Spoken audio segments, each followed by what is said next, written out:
What is happening, people? So, last night I really wanted to do my review of WWE Clash of Champions 2016. Unfortunately, I was really tired, went to take a shower, and passed the hell out. So, without any further ado, I'll bring to you this review of Clash of Champions 2016, the first Raw exclusive pay-per-view of the new era. Now, we all know that the new era is sort of like the WWE experimenting with the hardcore audience, seeing where it goes on television, see where it goes on, the WWE network, and seeing how it just evolves into what people also demanded, and yet a lot of people still bitch. Anyways, I'll not get into that right away.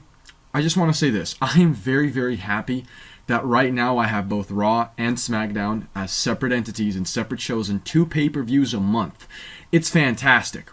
And I'll tell you why. Because it's so much wrestling and it's not that bad. Like, Raw has been slowly but steadily improving. SmackDown's a great show. SmackDown's pay-per-view Backlash was fantastic. Clash of Champions was a really, really, really good show. Of course, I'll review it in a moment and talk about it with you guys.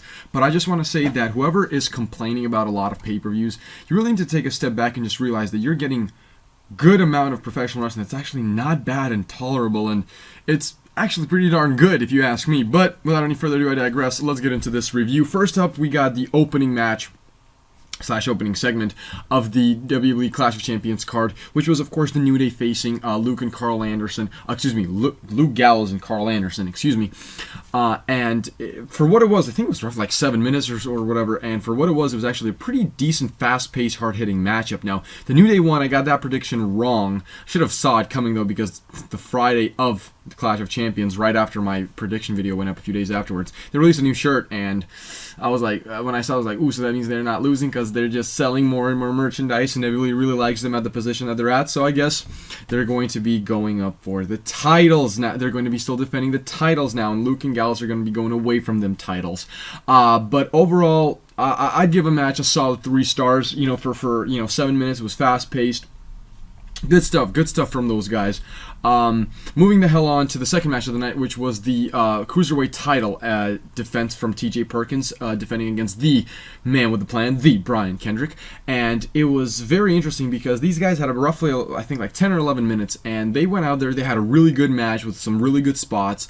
The crowd started getting into it about 4 or 5 minutes in, and the crowd really started enjoying it. And I mean, it's a great showcasing of the Cruiserweights. Now, I will say this, I would have loved for them to get 5-6 more minutes and to go out there and just boom the house, but I understand why not. They have to build towards those kind of matches, and the Cruiserweights have just come on into Monday Night Raw and the Raw exclusive pay-per-view. So I think that for what it was, the first title defense, and the Cruiserweights being introduced last Monday, and well, not even introduced entirely, just the division was introduced by a fatal 4-way, number 1 contenders match. So it's going to be interesting to see how everything unfolds on Monday Night Raw when it comes to the Cruiserweights. But overall, I'll give that match another 3 stars. For what it was a pretty good follow-up to the opening fast-paced action. So, third match on the card, which was my personal favorite, not necessarily match, but just like the way everything built up to it, and the way everything was executed into it, and the high stakes, and the way it ended wasn't necessarily the best way. I'm talking about, of course, Sheamus and Cesaro, the best of 7 series finale, both tied a 3-3. So it was a really good match, man. Like, it was a match that I would have been able to watch for like half an hour. I'll be completely honest with you. Like, those two guys, they have good chemistry. They know what they're doing. They know how to freestyle their wrestling, and they just feed off of each other so darn well. And the crowd was into it as well. I think everyone watching on the WWE Network was really into it. And I really, really do believe, in my honest opinion, that whatever does transpire further after this event with these two will still be darn entertaining. I give this match a solid 4 stars, even though it ended, not necessarily how I wanted to. I wanted a definitive winner on pay-per-view, but that's okay. It is what it is. I'm not going to complain about the match. It was fantastic. I personally think that they're going to somehow continue it on tonight's episode of Monday Night Raw, which is the Raw after the Clash Champions pay-per-view, which is going to be located in Cincinnati, Ohio. Now, I do not know that's going to happen. It might take them all the way to Hell in a Cell, which would be the smart thing to do as from a booking standpoint, because everyone wants to see it now, how good it is. So, yeah. But moving on there, I got a prediction wrong because I, of course, said Cesaro would win, but nobody won. Chris Jericho versus Sami Zayn. Another great entertaining match. These guys were on it for like 15 or some minutes, and great entertainment, man. back and forth action. These two guys are great professional wrestlers that know how to mat wrestle, know how to go back and forth in sequences, and really do know how to properly convey a story in that squared circle. And that's why a lot of people love them. And Y2J right now, he was so freaking over there in Indianapolis, and I think on everyone watching, he was really over, and he's been over really over for the past few months due to the fact that he's just been so good. I mean, he is right now as good, if not better, than Jericho Y2J in 2008. I mean, he is fantastic right now. He's in good shape. He's great on the microphone. He sells merchandise. He's over with the crowd. You know, doesn't matter his age, man. He's, you know, he's one of those people that you just never know can be a world champion like that. And that's me being really honest. And right now it's sort of pushing towards his main event status again, I guess, because they really do believe that you can rely on Jericho, and you can. You know, you really can. He's one of those guys that doesn't ask questions. But anyways, let me get to the match. I digress. These two guys went out there and they had a really solid match, man. I'll give it a solid, I want to say 3.5, but I'll give it a 4, man. It was back forth, man. I was enjoying it. It was good entertainment in that professional wrestling ring.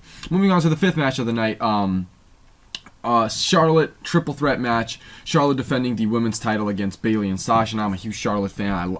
If you saw my prediction video, you know that I like how Bayley and Sasha wrestle. I just don't like them on the microphone, and I don't really like their character outside of the ring. Like when they're on the mic and all that stuff is just boring to me. Sasha, on the other hand, she's the queen. She's just the queen. You can hate. Woo! Anyways, moving the hell on.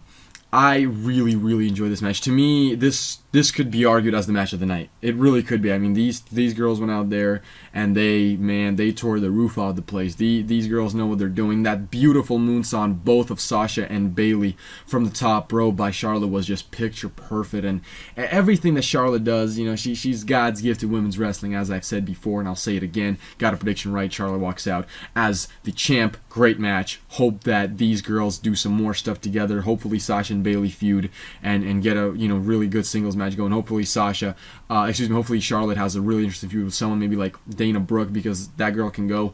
So whatever does transpire, I think that it's only going to go up from this point on in the Raw Women's division. Roman Reigns versus Rusev. A little bit too long for what it was. I think it was like 17, 18 minutes, whatever it was. I think personally that this was a match that I could see in the main event of Monday Night Raw. So to me, it wasn't really that special, because I already seen them face up a few times, and both of those matches were as good as this. So it wasn't really anything spectacular. It was a little bit slow paced. There was some high paced and high octane moments, and there was some really good back and forth back and forth work. But the way they did it, it was like they did a little bit of work, went outside the ring, came back, did a little work, went outside the ring, came back, did a little work, went outside of the ring. So it was really interesting. Lana got involved. We've seen it before in the WWE so much, and we've seen it before with these two guys already on Monday Night Raw a few months back. So it was just a match that you could have seen on Monday Night Raw, not even in the main event for the United States title. Overall, decent match. I'll give it 3 stars. I'm not going to complain because it was a decent match. Just something you can see on a Monday Night Raw, not even in the main event, just on the 2-hour main event. You can see this on Monday Night Raw. Roman Reigns wins. Got a prediction wrong. Happy I got it wrong because I like Roman Reigns. I'm a Roman Reigns fan, and I think he can be a good mid-card champion for quite some time.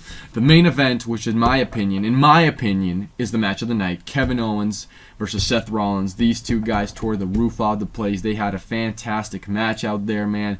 Table spots, back and forth action, man. These two guys know how to give a proper story in the middle of that squared circle, man. These two guys really do know how to captivate the crowd and to really build upon what's already transpired between these two. What happened in that Fatal 4 has been happening with Seth Rollins throughout his comeback.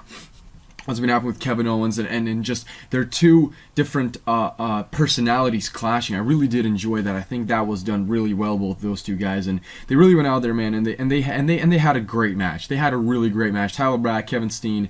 You know, you if you would have said to Vince McMahon 5 years ago that Tyler Black and Kevin Steen would be main eventing your pay-per-view, a WWE pay-per-view, a pretty important pay-per-view.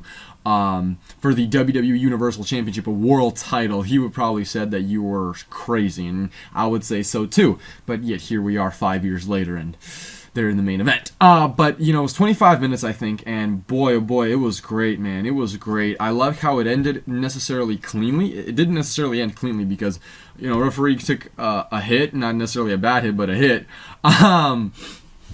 And he was down forever. And Stephanie McMahon got, there was Foley chants, but Stephanie McMahon brought out a new ref, and ref counted playing cleanly. He didn't get involved or anything. You know, Rollins didn't get ruined by anyone. But afterwards, Stephanie McMahon walked into the limo of Triple H, kissing him and everything, you know, talking about the pay-per-view, how did it all go. So that was going to be interesting how that plays out on Monday Night Raw tonight.